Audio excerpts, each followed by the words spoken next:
The only witch trial in recorded Ohio history happened in 1803 in Bethel, Ohio. The person who was accused was a Miss Nancy Evans.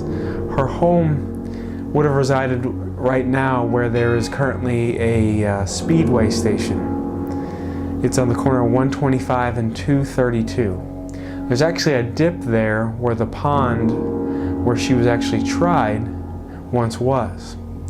Now, Nancy was accused by one of her neighbors, the Hildebrand family. They had two teenage daughters who were young and had some really active imaginations. And one of the things they accused her of is since she had a black cat, that black cat was actually a demon that was communicating. It was a servant of the devil. So for years they complained about her, and one time they actually tried to capture her. They tried, as she would go out at night, they would thought that they could capture her witch spirit.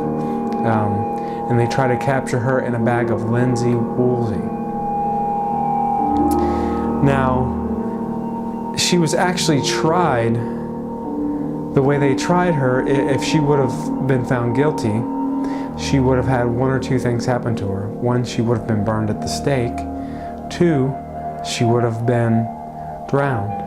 So they have this big event at the pond where she lived.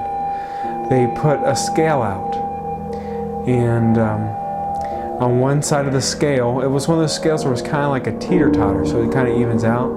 On one side they had the Bible, and the other side was her. Now, if the Bible weighed more than she did, she was a witch, because the truth and the strength of the Bible and God's Word would prove that she wasn't a witch. Well, as it turned out, she wasn't a witch, and she was acquitted, and the Hildebrand family ran out of town.